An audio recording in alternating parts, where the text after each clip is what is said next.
The day my marriage ended started with Gary Lawson fumbling through small talk about the weather.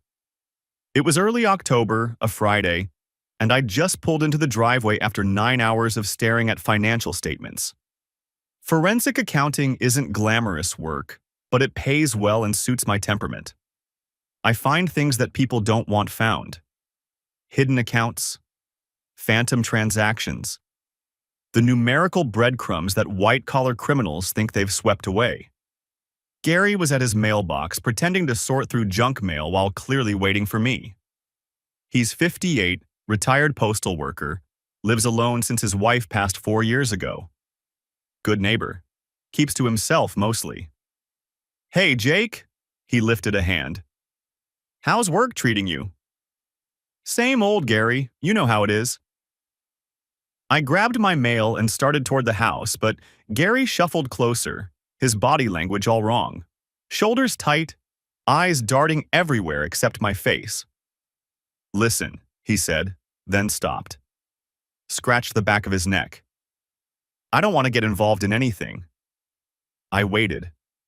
In my line of work, you learn that silence is the best interrogation technique. People can't stand empty air. They'll fill it eventually. Maybe just keep it down during the day? The walls between these houses, they're thinner than you'd think. I felt something cold settle in my stomach, but I kept my face neutral. "During the day?" "Gary, I'm at work during the day." His expression shifted. Embarrassment first, then the slow, dawning horror of a man who realizes he's said too much. "Oh, well, probably just the TV then. Lauren must have it up loud." "Sorry, forget I said anything." "Sure, Gary, no problem." I walked inside like nothing was wrong. 34 years old and I'd just gotten good at wearing masks. Lauren was in the kitchen, stirring something on the stove. My wife of 6 years, still beautiful at 32, dark hair pulled back in a messy bun, wearing yoga pants and an oversized sweater. Working from home as a marketing consultant meant she rarely dressed up during the week. Except she was wearing perfume. I could smell it the moment I stepped inside, that vanilla and sandalwood scent she usually saved for date nights. "Hey, babe." She turned and smiled, and I noticed the bedroom door down the hall was closed. We never closed that door. "How was your day?" "Long. Something smells good?" "Chicken marsala. I know it's your favorite." I sat down in my briefcase and crossed to kiss her cheek. The kitchen smelled like cleaning products underneath the cooking. Pine Sol maybe, and something else. Too clean. Lauren wasn't a messy person, but she wasn't obsessive about housework either. "You're sweet," I said. "What's the occasion?" "Does there need to be an occasion?" She wrapped her arms around my neck. Maybe I just missed my husband. Too affectionate, too eager.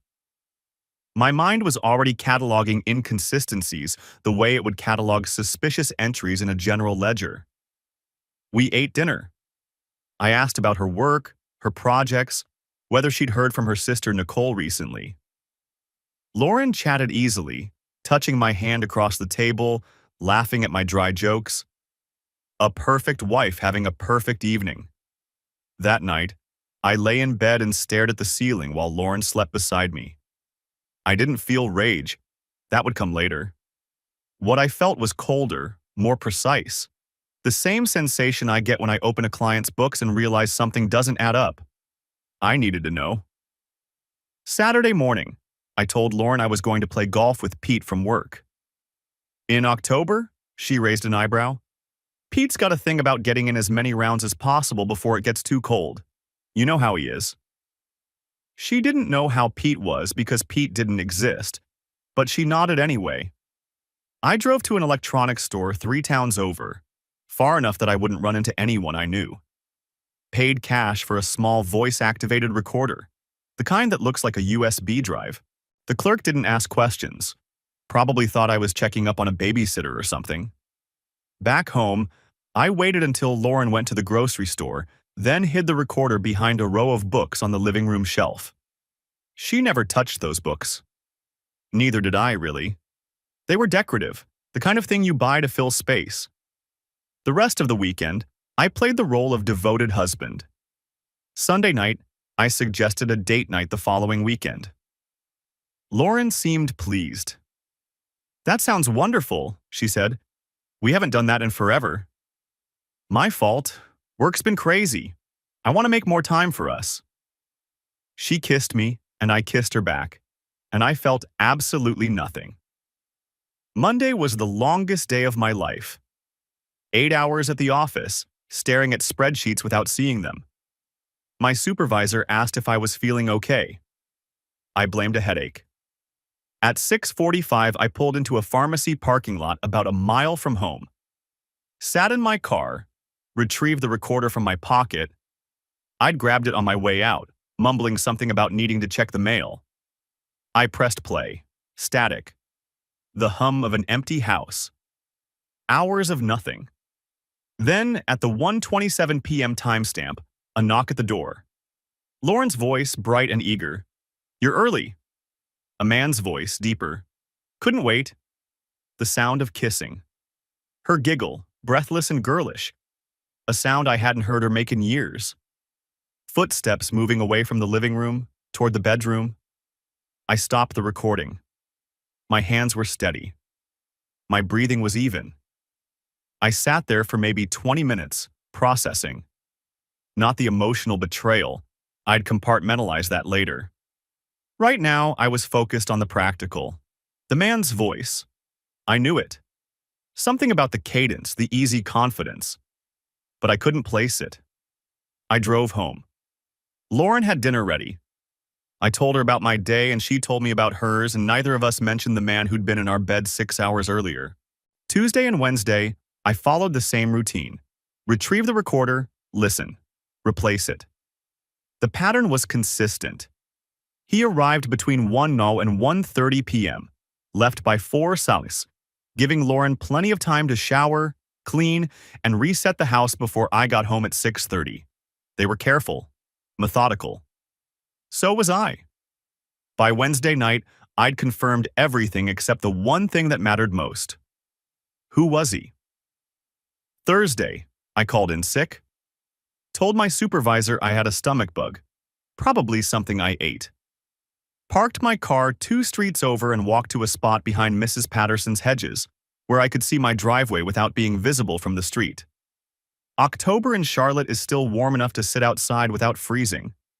I'd brought a thermos of coffee and my patience. Forensic accounting teaches you patience. Sometimes you stare at numbers for days before you find the anomaly. 1:15 p.m. A silver BMW turned onto our street. I knew that car. I'd complimented it at last year's Christmas party. The driver parked in my driveway like he owned the place. Stepped out, adjusted his jacket, and walked to my front door with the confidence of a man who'd done this 100 times before. Derek Hayes, 36 years old. Commercial real estate. Married to my wife's sister Nicole for 3 years. My brother-in-law. I watched him disappear inside my house. The door didn't even close all the way before I saw Lauren's arms wrap around his neck through the window. I didn't go home that day. Drove to a diner off the highway instead, ordered coffee I didn't drink, and sat in a corner booth for 3 hours. The scope of what I was dealing with had expanded exponentially. This wasn't just my wife sleeping with some random guy. This was a betrayal that touched everyone in our family.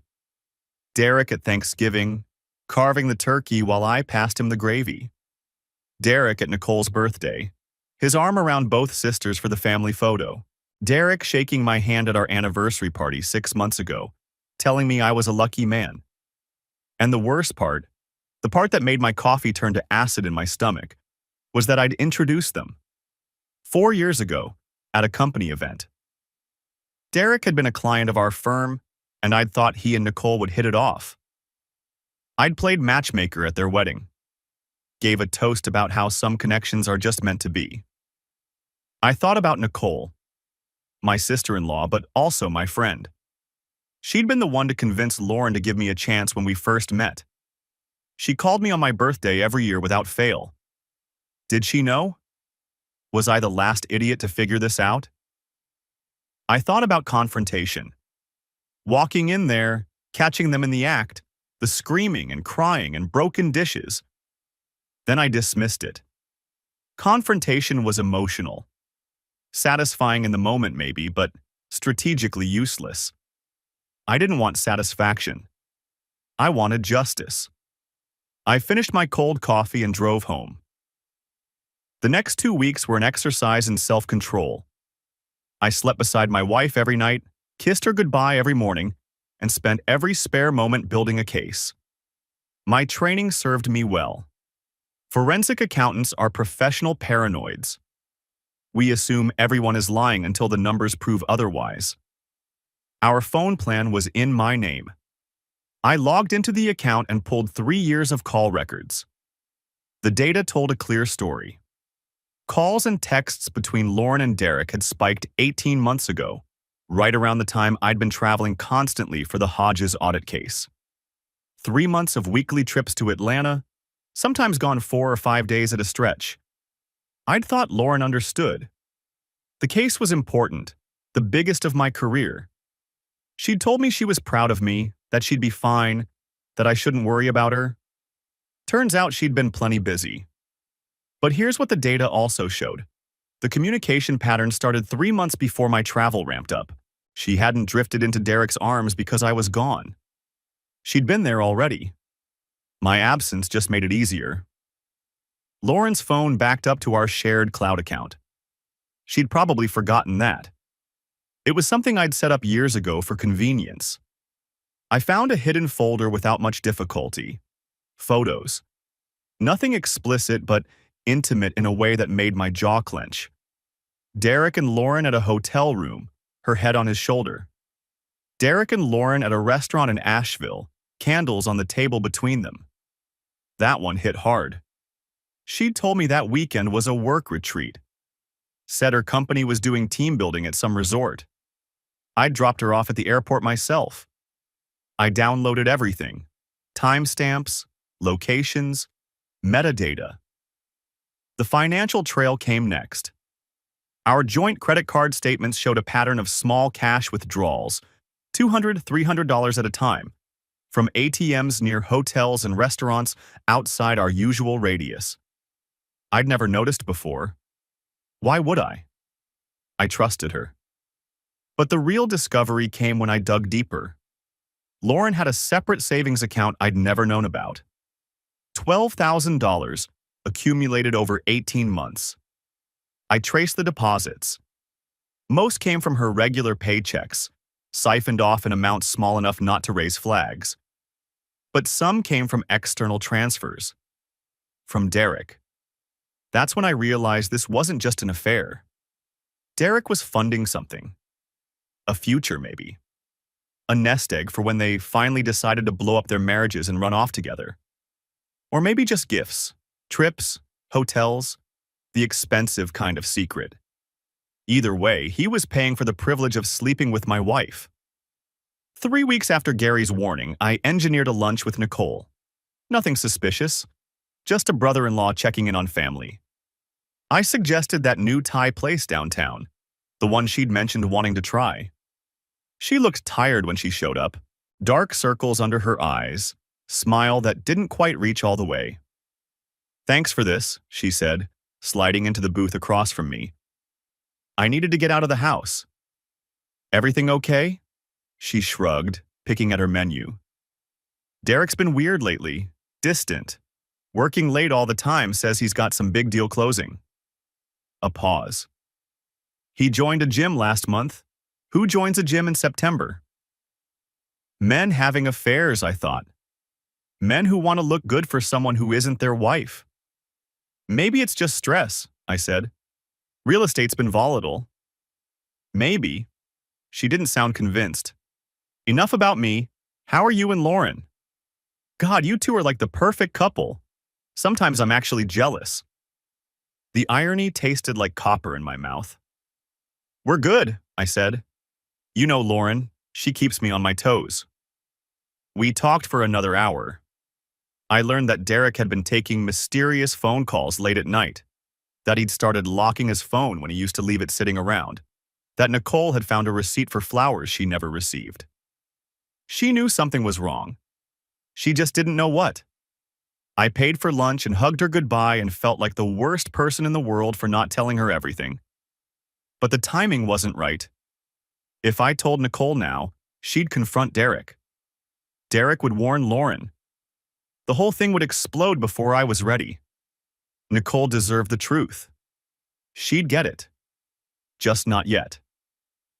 I became obsessed with the timeline. Not in an unhealthy way, or maybe exactly in an unhealthy way, but one that served my purposes. I needed to understand when this started, how it evolved, what the trajectory of betrayal actually looked like. So I built a spreadsheet. Dates on one axis, evidence on the other. Phone records, credit card statements, calendar entries, photos. Every piece of data I could gather, organized and cross-referenced.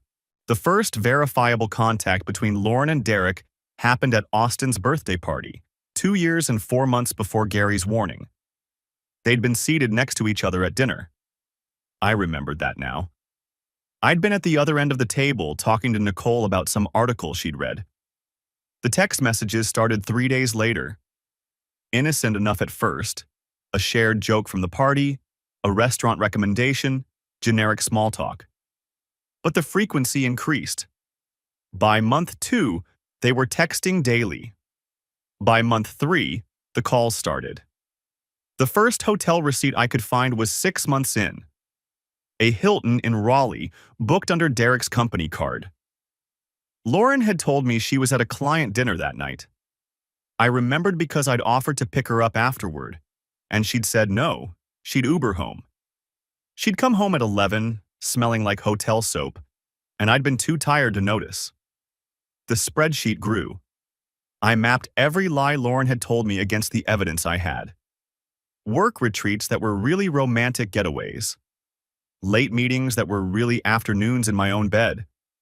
Gym sessions that were really, well, the scope of the deception was staggering. Not just the number of times, but the creativity of the lies. The elaborate cover stories, the coordinated alibis, the fake calendar entries. They'd been working together, a partnership of betrayal.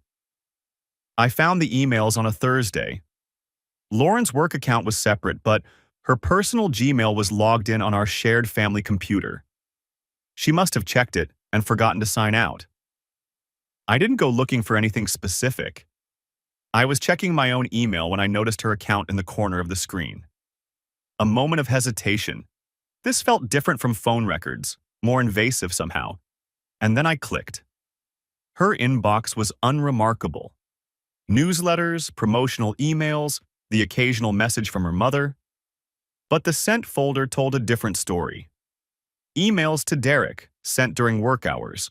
Not explicit, they were too careful for that, but intimate in ways that made my stomach turn. Missing you already? Yesterday was incredible. Can't wait for Tuesday, counting the hours. I know it's complicated, but I don't regret anything. Not 1 second. And then, from 6 months ago, sometimes I think about what it would be like, just you and me.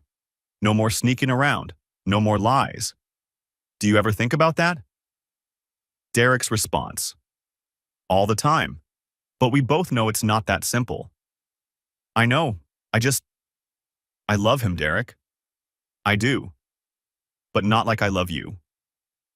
That one hit harder than the recordings. Harder than the photos. This was Lauren putting her feelings into words, making a choice, and the choice wasn't me. I saved the emails, added them to the spreadsheet, kept building the case.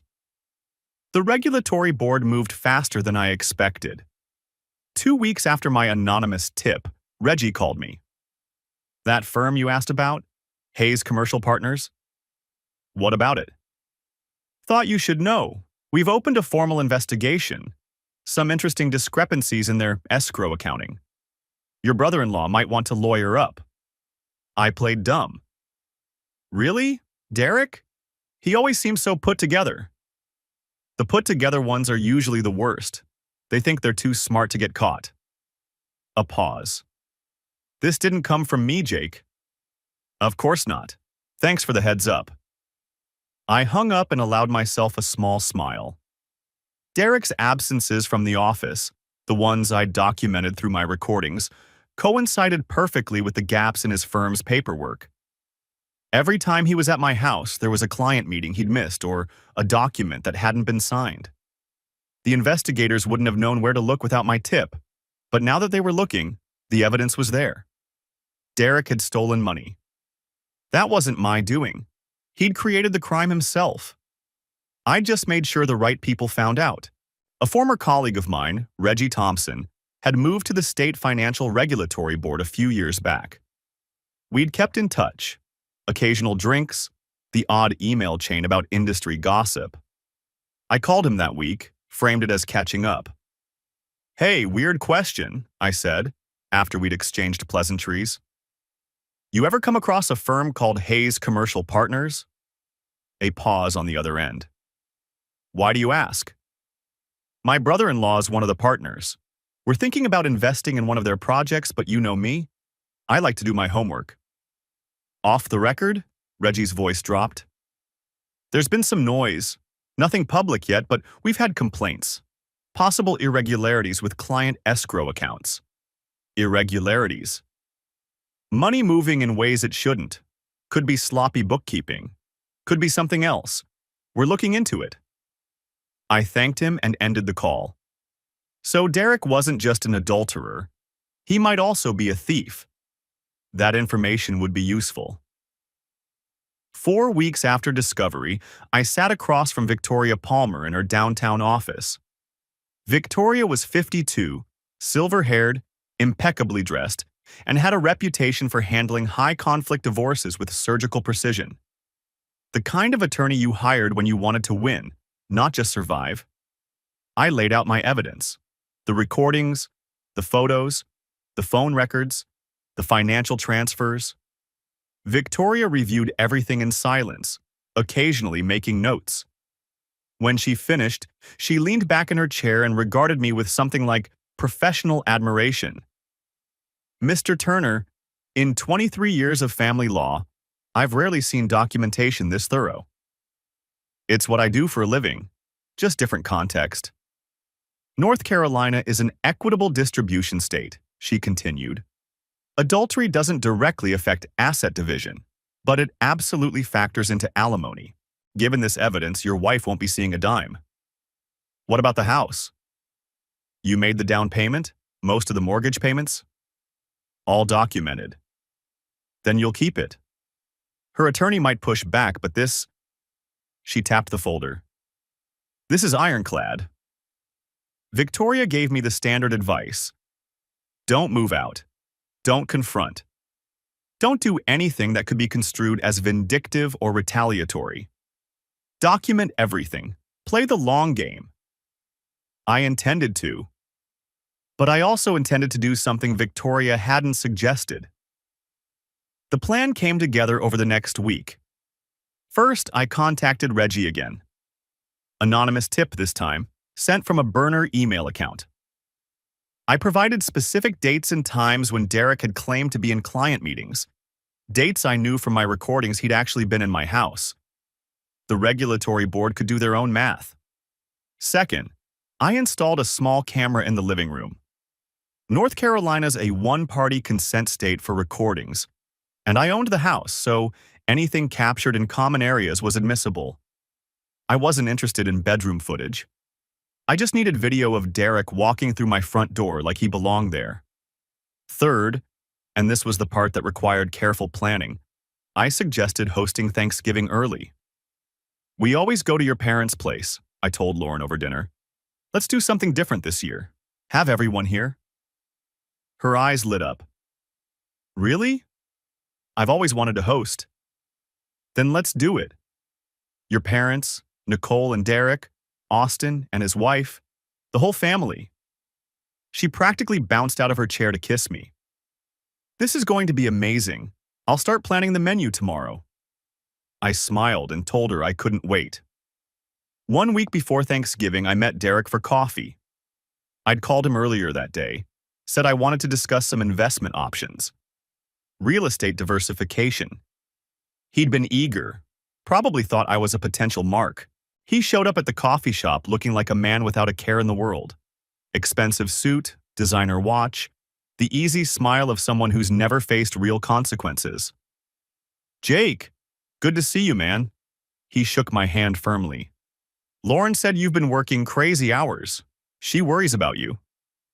"I'm sure she does." We made small talk for a few minutes. Real estate trends, market projections, the weather. Then I reached into my jacket and slid an envelope across the table. "What's this?" "Open it." Derek's smile faltered as he pulled out the contents. Time-stamped photos of him entering my house. Printouts of his financial transfers to Lauren. A summary of his text message frequency with my wife. The color drained from his face. "Jake, don't." I kept my voice low and even. "Don't explain. Don't apologize. Don't lie. I've heard enough of your voice on my recordings." "Recordings?" He looked physically ill. 18 months, Derek. In my house. In my bed. While I was at work, you were there with my wife 3 or 4 times a week. He started to speak, stopped, tried again. "Listen, man, it's complicated, okay? Lauren and I, we have this connection. I don't care. And Nicole, she's great, but the spark isn't there anymore. I don't care." He went quiet. "Here's what's going to happen," I said. "At Thanksgiving dinner, in front of both our families, you're going to confess. Everything. You're going to tell Nicole and everyone else exactly what you've been doing." "You're insane." "Maybe." I leaned forward. "But here's the alternative. I've already contacted the State Financial Regulatory Board. They're very interested in where you were during all those client meetings you supposedly attended. The ones where escrow money went missing." Derek's face went gray. That's got nothing to do with this." "No? Funny how your afternoon visits to my house line up perfectly with documentation gaps at your firm. I'm sure the investigators will think that's just a coincidence." "You're bluffing." "Derek," I smiled. "I find hidden money for a living." "Do you really think I'm bluffing?" He stared at me, and I watched the calculations happening behind his eyes. Fight or flight? Denial or damage control? "What do you want?" he finally asked. "I told you. Thanksgiving. You confess. If you do it my way, I'll let you control the narrative. Tell them it was a mistake, you're sorry, whatever you need to say. If you don't..." I shrugged. "I have video. I have audio. I have records of you paying my wife for the privilege of sleeping with her. I'll show everyone everything, and then I'll make sure the regulatory board has enough evidence to bury you." "And if I warn Lauren? Tell her you know?" "Then I go straight to Nicole, tonight, and the board, and your partners, and every professional contact I can find." I gathered my things and stood. "Your choice, Derek. Be a man for once in your life, or let me do it for you." I left him sitting there, staring at the photos, looking like a man watching his own execution. The week before Thanksgiving was a masterclass in performance. Lauren threw herself into preparation with the enthusiasm of someone who had no idea her world was about to collapse. She spent hours planning the menu, making lists, testing recipes. I'd come home to find her elbow-deep in flour, experimenting with her grandmother's pie crust, asking me to taste the cranberry sauce. "More orange zest, you think? Or is it too much?" "It's perfect," I'd say. "Everything's perfect." And I'd mean it in a way. Everything was perfect, perfectly positioned for what was coming. Derek, meanwhile, was falling apart. I saw it at the one family gathering we had that week, a casual Sunday lunch at Lauren's parents' house. He barely spoke, couldn't make eye contact with me, jumped every time his phone buzzed. Nicole kept asking if he was feeling okay. "Work stress," he muttered. "Big deal falling through. Nothing to worry about." Lauren shot him a look I recognized now, concern mixed with something else. complicity. They'd been partners in deception for so long that his distress made her nervous. What did he know that she didn't? After lunch, I found myself alone with Derek in the backyard. Lauren's father wanted to show Nicole something in the garage, and Lauren was helping her mother with dishes. Derek stood by the fence pretending to admire the fall foliage. I walked up beside him. "Nice day," I said. He flinched. "Jake, listen, about our conversation." "What conversation?" "The coffee shop. The pictures." "I don't know what you're talking about." I smiled pleasantly. "We discussed real estate investment opportunities. That's all." He stared at me, and I watched the gears turning. Was I giving him an out? Playing some kind of game? Are you saying you've changed your mind?" "I'm saying I hope you're ready for Thursday. Turkey Day. Family. Togetherness." I clapped him on the shoulder. "Should be memorable." I walked back inside and didn't look at him again. Wednesday night, I couldn't sleep. Not from nerves. I'd made my peace with what I was about to do. But I kept running through scenarios. What if Derek confessed early, before dinner? What if Lauren figured something out? What if the video didn't play properly? At 3 in the morning, I got out of bed and went to the living room. Tested the connection between my phone and the TV. Played the video on mute just to make sure it worked. Lauren slept through all of it. I stood there in the dark, watching my wife on screen, greeting her lover at our front door. The timestamp glowing in the corner. The casual intimacy of their body language. 18 months, over 500 days. Thousands of lies. I turned off the TV and went back to bed. Thursday morning, Lauren woke up at 6 to start cooking. I helped where I could, peeling potatoes, chopping vegetables, staying out of the way when she needed space. We worked in comfortable silence, moving around each other like we'd done 100 times before. "I love this," she said, somewhere around mid-morning. "Cooking together. We should do this more often." "We should." "I've been thinking." She wiped her hands on a towel and turned to face me. "Maybe we could talk about expanding the family? Starting to try?"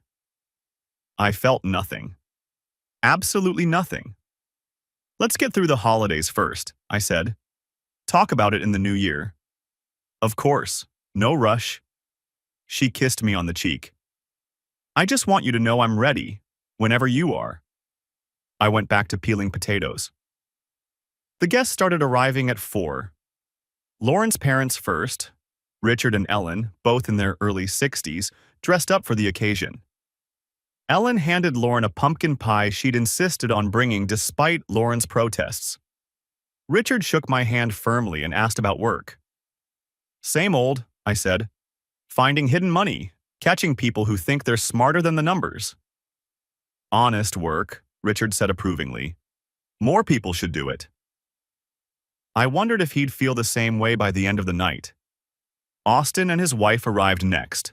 Megan, 7 months pregnant with their first child. The pregnancy had been a long-awaited miracle after 2 years of trying, and the whole family treated Megan like she was made of glass. "How are you feeling?" Lauren asked, ushering her toward the most comfortable chair. "Fat. Tired. Ready for this kid to get out." Megan laughed. "But grateful. So grateful." Austin hovered near his wife, unable to stop smiling. He'd always been the protective type. Played linebacker in college, still had the build, now channeled that energy into doting on Megan. "Jake, buddy," he said, pulling me into a hug. "Good to see you. Thanks for hosting." "Family's important," I said. "Wanted everyone together." The last to arrive were Derek and Nicole. I heard the car pull up and watched through the window. Nicole got out first, adjusting her dress, fixing her hair. Pretty, in that careful way of women who try too hard to hold onto husbands who aren't worth keeping. Derek sat in the driver's seat for a long moment before getting out. Even from inside, I could see his hesitation. The debate happening behind his eyes. He could run, Get in the car and drive away. Call Lauren with some excuse, a sudden emergency, anything to avoid what was coming. But he got out, walked to the door, rang the bell like he'd done 100 times before. I answered. Derek, Nicole, welcome. Thanks for having us. Nicole hugged me. The house looks beautiful. Lauren did all the work. I just carried things. Derek hung back. Wouldn't meet my eyes. Shook my hand with a grip like wet paper. Jake. Derek, glad you could make it. I showed them to the living room, where Lauren was pouring drinks. She lit up when she saw them, or rather, when she saw him. I watched the flicker of something pass between them, quickly suppressed. The language of secrets. Nicole, Derek, oh my God, I'm so glad you're here. She hugged her sister, hugged Derek for a beat too long, offered wine. None for me, Derek said. Driving. Smart. He wanted to be clear-headed when everything went sideways. Dinner was a performance I'll never forget. Lauren had outdone herself. The turkey was golden and perfect. The sides were magazine-worthy. The table looked like something from a catalog. Everyone praised her cooking.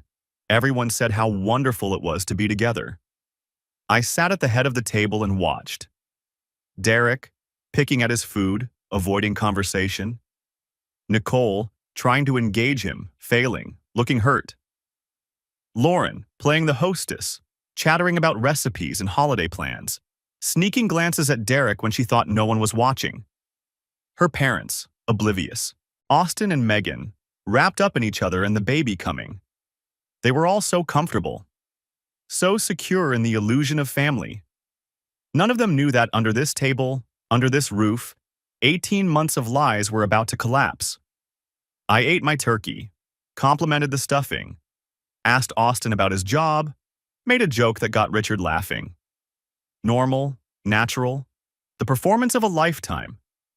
And then the plates were cleared, and coffee was poured, and I stood up and clinked my glass. Thanksgiving arrived cold and clear. Lauren had outdone herself. The house looked like something from a magazine. Candles, flowers, the good china we never used. She'd spent 3 days cooking, humming to herself, blissfully unaware of what was coming. The guests arrived in waves. Lauren's parents first, her father already complaining about traffic. Then Austin and his wife, carrying wine and appetizers. Finally, Nicole and Derek. Derek looked like he hadn't slept in a week.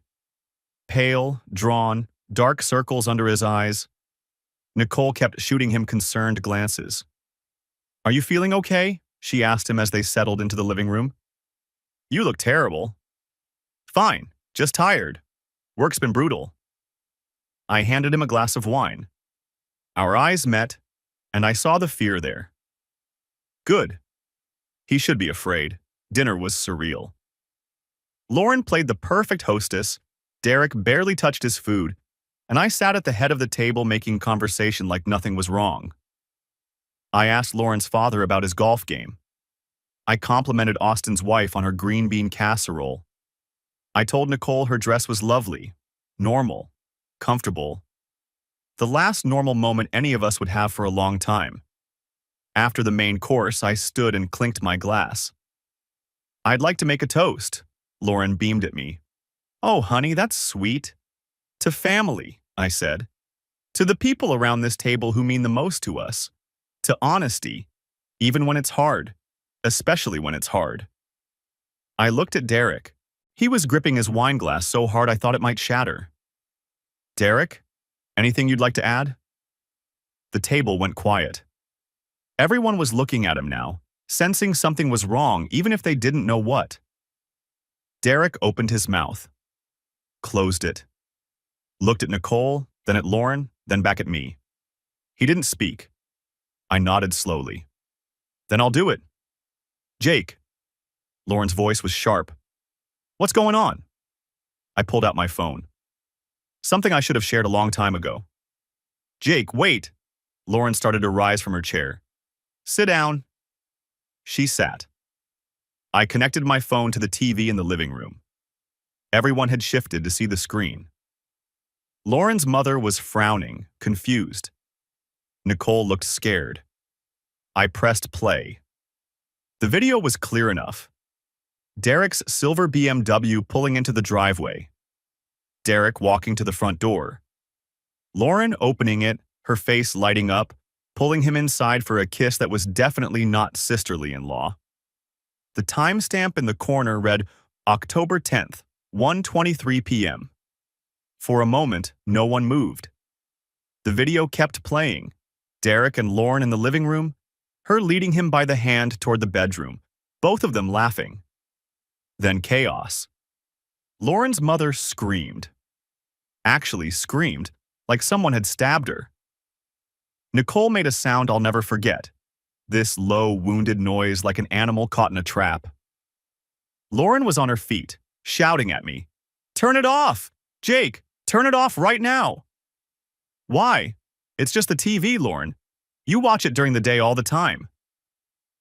Derek tried to bolt for the door. Austin, Lauren's brother, a former linebacker, still built like one, stepped in front of him. "Sit down, Derek. Get out of my way. Sit down." Derek sat. I turned off the TV. The silence that followed was deafening. 18 months, I said. My voice was calm. I'd practiced this. That's how long they've been seeing each other. 3, sometimes 4 times a week. In our house, in our bed. I looked at Lauren. While I was at work paying the mortgage, trusting you. Jake? Tears were streaming down her face now. Jake, please, it didn't mean anything. It was a mistake. A mistake is forgetting to buy milk. A mistake is missing an exit on the highway. You made a choice, Lauren. You made it over and over again for 18 months. You lied to me every single day. You helped him lie to your own sister. Nicole was sobbing now, her mother's arms around her. She wouldn't look at Derek. Couldn't. Derek was just sitting there, head in his hands, like a man waiting for the guillotine to drop. I have records, I continued. Phone records showing thousands of texts and calls between them. Photos from their trips together, trips she told me were for work. Financial records showing Derek transferred over $12,000 to Lauren's secret savings account. I paused. I've already filed for divorce. My attorney has all the documentation. You had this planned, Lauren whispered. This whole dinner. You planned this. Yes? You're a monster. I'm a monster? I actually laughed. I'm not the one who spent 18 months sleeping with my sister's husband. I'm not the one who lied about work retreats while checking into hotels with my brother-in-law. I'm not the one who sat across the table from Nicole at every family dinner, knowing what I was doing to her.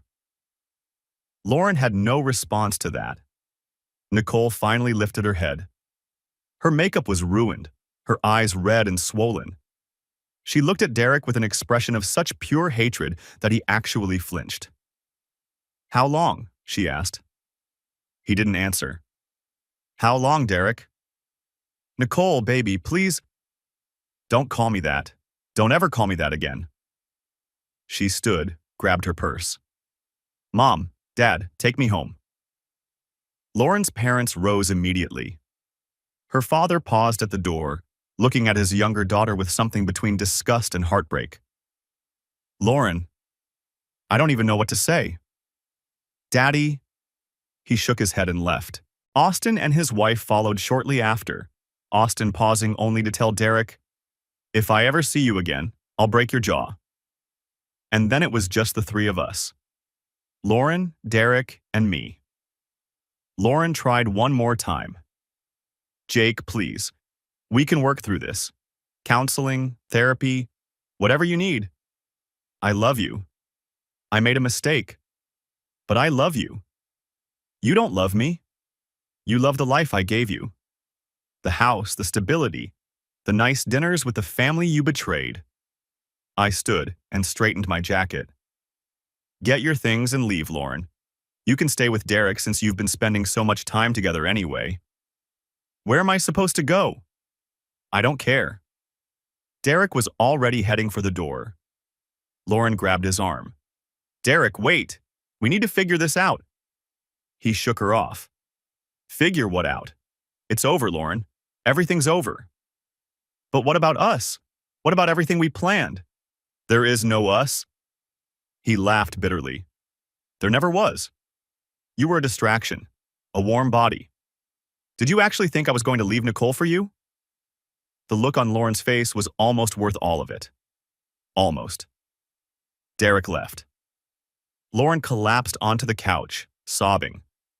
I walked to the kitchen and started cleaning up the dishes. The drive home for Lauren's family that night was apparently brutal.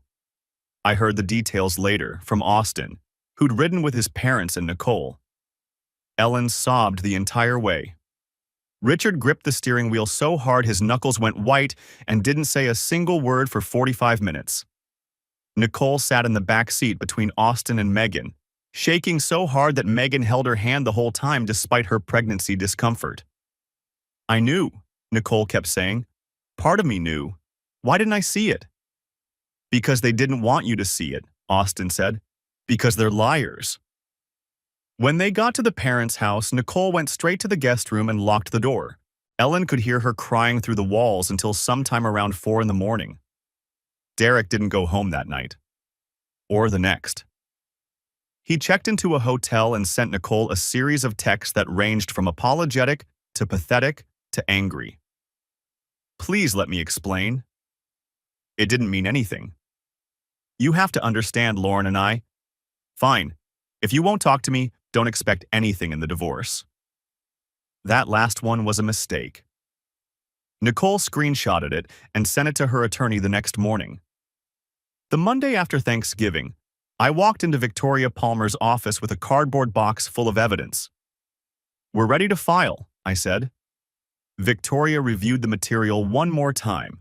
The recordings, the photos, the emails I discovered, the financial records, the video from Thanksgiving itself.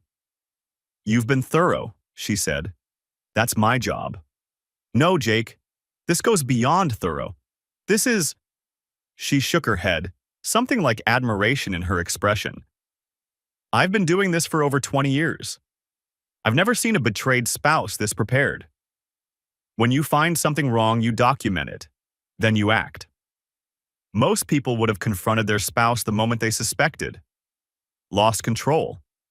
Given the other side ammunition. I'm not most people. Victoria nodded slowly. No. You're certainly not. We filed that afternoon. Lauren was served papers at her parents' house the following day.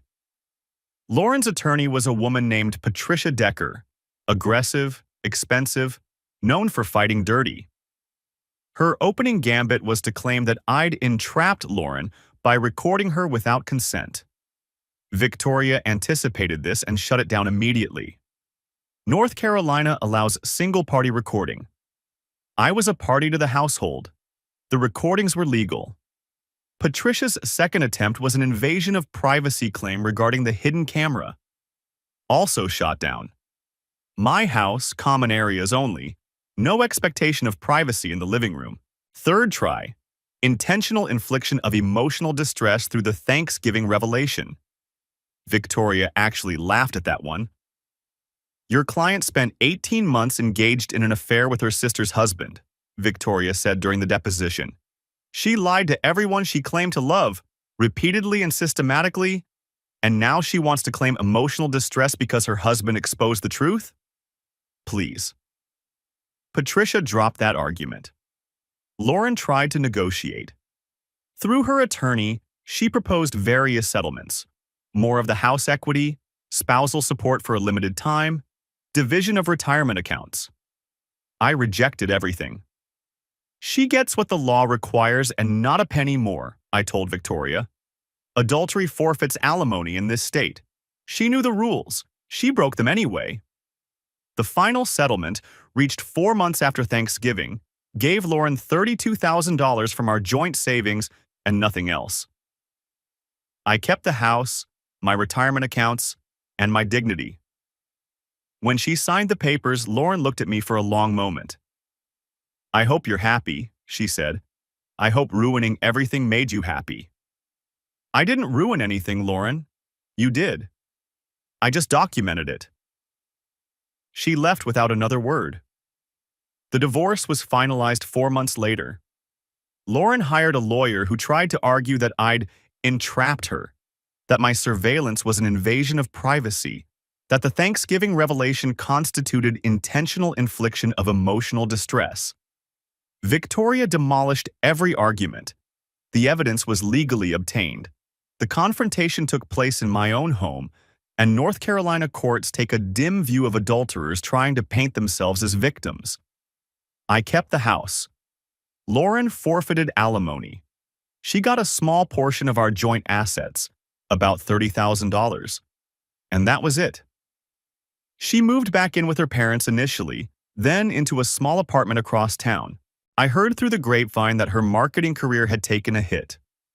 Word travels fast in professional circles, and Derek had connections everywhere. Some of Lauren's clients were his contacts. They weren't interested in working with her anymore. She tried to reach out twice. The first time was a handwritten letter, 5 pages of apologies and explanations and promises to do better. I read it once, then threw it away. The second time was a phone call, late at night, her voice slurred from wine. I miss you, Jake. I miss us. Can we just talk? There's nothing to talk about. I made a mistake. People make mistakes. Don't you believe in forgiveness? I believe in consequences. Good night, Lauren. I hung up and blocked her number. Derek's reckoning came slower, but harder. The regulatory investigation accelerated after Thanksgiving. Investigators now had a clear pattern of Derek's absences from the office, dates and times when he'd claimed to be in client meetings but was actually at my house. They cross-referenced this with escrow account irregularities. The math was damning. Over 3 years, Derek had siphoned approximately $400,000 from client escrow accounts. Not enough to be immediately obvious, but enough to matter. He'd disguised the transfers as legitimate business expenses, maintenance costs, administrative fees. The kind of numbers that look normal unless you know exactly where to look. I knew where to look, and I'd told them. The formal indictment came down in March, 4 months after Thanksgiving. 12 counts of wire fraud, 6 counts of breach of fiduciary duty, 2 counts of money laundering. Derek's partners immediately dissolved the partnership and issued a statement distancing themselves from his actions. His real estate license was suspended pending investigation, then permanently revoked after the indictment. He hired expensive lawyers. They tried every tactic: procedural challenges, evidence suppression, claims of prosecutorial overreach. Nothing stuck. The documentation was too solid. Derek tried to blame me publicly, claiming I'd orchestrated his downfall as revenge for an affair. He gave interviews to local media outlets, painting himself as the victim of a vindictive husband who couldn't handle his wife's emotional connection with another man. This is about a scorned husband using his forensic accounting skills to destroy someone's life, Derek told one reporter. The affair was wrong, I admit that. But what he did, digging through my professional life, feeding information to investigators, that's not justice. That's revenge. The reporter asked if he'd actually committed the financial crimes he was accused of. Derek's lawyer intervened before he could answer. The court of public opinion wasn't kind to him. Comments on the news articles were uniformly hostile. So he cheats on his wife, steals from clients, and now he's the victim, one commenter wrote. Some people really can't take responsibility for anything. The trial was brief. The evidence was overwhelming. Derek's own documentation habits had created a paper trail a child could follow. His absences from the office were logged in company calendars. The missing escrow funds were tracked through bank records. His affair schedule had given investigators the exact windows to examine. Conviction on 9 of the 12 wire fraud counts. All 6 breach of fiduciary duty counts. 1 money laundering count. Sentencing: 4 years, Minimum security. Eligible for parole in 2. Derek's expression when the sentence was read was something I'll never forget. Not anger, not defeat, just blank incomprehension. Like he still couldn't understand how his carefully constructed life had collapsed so completely. Nicole attended the sentencing hearing. She sat in the back row, alone, and watched the father of no children, the husband of nobody anymore, get led away in handcuffs. I wasn't there. I didn't need to be. The outcome was enough. Derek's reckoning came slower, but harder. The regulatory board completed their investigation 3 months after Thanksgiving. Turns out, Derek had been skimming from client escrow accounts for years. Small amounts, carefully hidden, nothing obvious. But the investigators knew exactly where to look, thanks to an anonymous tip that pointed them toward specific dates and times when Derek claimed to be at work, but was actually elsewhere. Specifically, at my house. The absence documentation was damning. Time cards showing Derek in client meetings while camera footage proved he was in my driveway.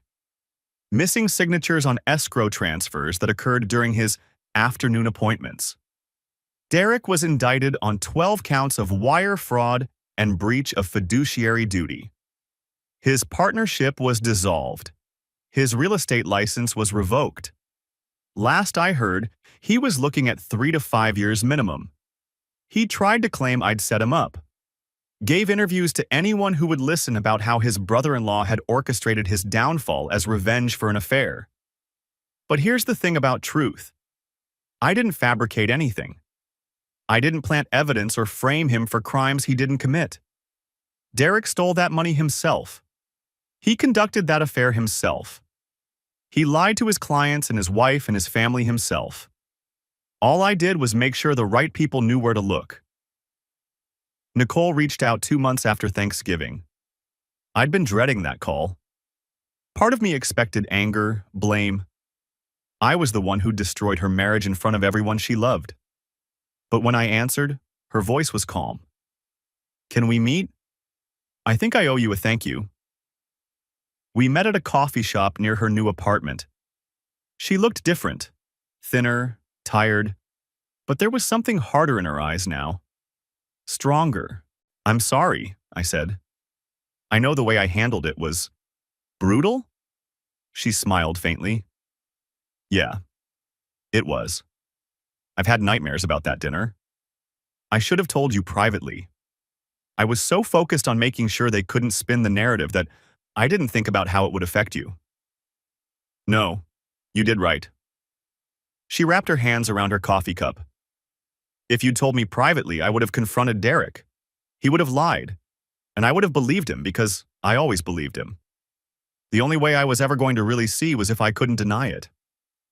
I still feel terrible. Don't. I'm actually grateful. You respected me enough to tell me the truth, even when it was ugly. That's more than my own sister did. We talked for 2 hours about the divorce proceedings, the family fallout, the difficulty of rebuilding a life you thought was solid. Nicole had found a therapist she liked. She was looking for a new apartment, further from the memories. The worst part isn't the betrayal, she said. It's realizing how stupid I was. All those signs I ignored, the late nights, the locked phone, the distance. I knew something was wrong. I just couldn't admit it. That's not stupidity. That's trust. Misplaced trust. Trust is never misplaced. The betrayal is on them, not us. She studied me for a long moment. You're handling this better than me. I had more time to prepare. And honestly, I'm just built this way. I find problems and I solve them. This was just a different kind of problem. Nicole laughed. A real laugh. The first one I'd heard from her since everything fell apart. God, you're strange, Jake. Strange in a good way. Over the next few months, Nicole and I developed an unlikely friendship. We'd meet for lunch every few weeks, comparing notes on the rebuilding process. She'd tell me about her therapy sessions, the stages of grief she was working through, the anger that still caught her off guard at random moments. I was at the grocery store yesterday, she told me once, and I saw this couple in the produce section. They were bickering about avocados, and I lost it. Stood there crying next to the bananas because I realized I'd never bicker with anyone about avocados again. You will, I said. Eventually. Easy for you to say. You're already dating. Nothing serious. Still, you're moving forward. She poked at her salad. I'm still stuck in place. Nicole. I waited until she looked up. It's been 6 months. You're allowed to be stuck. There's no timeline for getting over this. Weren't you the one who said we shouldn't let them win? Not letting them win doesn't mean pretending you're fine when you're not. It means not giving up. You're not giving up. You're healing. She was quiet for a moment. Lauren tried to call me last week. I felt my jaw tighten. What did she want? To apologize, to explain. She said she never meant to hurt me, that what happened with Derek was complicated, that she hoped someday we could be sisters again. What did you say? I didn't answer. Let it go to voicemail. Nicole's expression hardened. She can hope all she wants. I've got nothing to say to her. Good. Is that wrong? She's my sister. Family's supposed to be people who love you and don't sleep with your husband. Lauren made her choice. She chose Derek over you, over me, over everyone. She doesn't get to undo that with a phone call. Nicole nodded slowly. You know what the worst part is? I introduced them. At Jake's company party, remember? I thought Derek should network more, expand his contacts. I pushed him to talk to Lauren. That's not your fault. Intellectually, I know that. But I keep thinking, if I hadn't pushed him toward her, maybe none of this would have happened. Derek was always going to find someone. If not Lauren, then another woman. That's who he is. A predator looking for prey. Nicole flinched at the word. I mean it, I said. This wasn't about you failing as a wife. This wasn't about anything you did or didn't do. Derek wanted something forbidden, and he took it. The only person responsible is him. And Lauren. We sat in silence for a while after that. We stayed in touch after that. Not romantically. Neither of us was ready for that and probably never would be with each other. Too much shared damage. But we understood each other in a way no one else could. Two people who'd been betrayed by the same people, figuring out what comes next. 1 year later, I was sitting on my back porch, watching the sun set over the neighborhood. The house looked different now. New paint, new furniture, new everything. I'd gutted the bedroom entirely, new carpet, new walls, even a new mattress. It didn't feel like the place where my marriage had died anymore. It felt like mine. I'd gotten a promotion at work. Turns out, remaining calm and professional while your personal life implodes makes a good impression on the partners. They valued stability, and I was nothing if not stable. Turner, you're unflappable, my boss said when he offered me the senior forensic accountant position. The whole office knew what you were going through, and you never missed a beat. That's rare. Work keeps me grounded, I said. Always has. The raise wasn't insignificant. 30% bump plus a corner office. I used some of the extra money to renovate the kitchen. Lauren had always wanted a farmhouse sink and marble countertops. I installed industrial steel and concrete. Petty maybe, but satisfying. I was dating again. Nothing serious. A woman from my gym, another from an app, casual dinners and careful conversations. Sarah was the gym one. Physical therapist, divorced 2 years, no kids. We'd started talking near the rowing machines and progressed to coffee, then dinner, then occasionally more. You're very guarded, she told me one night, over drinks at a rooftop bar downtown. Is that a problem? Not a problem, just an observation. She swirled her wine. Every time we start to get deeper, you deflect. Change the subject. Make a joke. Bad habit. Bad history, I'd guess. I considered lying, But Sarah was too smart for that. My ex-wife had an affair with her sister's husband for almost 2 years. Sarah's eyes widened. That's specific. It was. I found out, gathered evidence, exposed them both at a family dinner. I shrugged. Not my finest moment, but effective. How long ago was this? About a year. And you're already dating? Casually, very casually. I met her eyes. I'm not looking for anything serious. Not yet. Maybe not ever. I thought you should know that. Sarah was quiet for a moment, processing. I appreciate the honesty. Most guys would just string someone along. I'm not most guys. No, she smiled slightly. You're definitely not. We kept seeing each other after that, on and off. It wasn't love, we both knew that. But it was companionship, human connection. Enough to remind me that intimacy didn't always lead to betrayal. Catherine was the dating app one. Healthcare administrator, never married, no kids by choice. She was sharp and funny and called me on my evasions.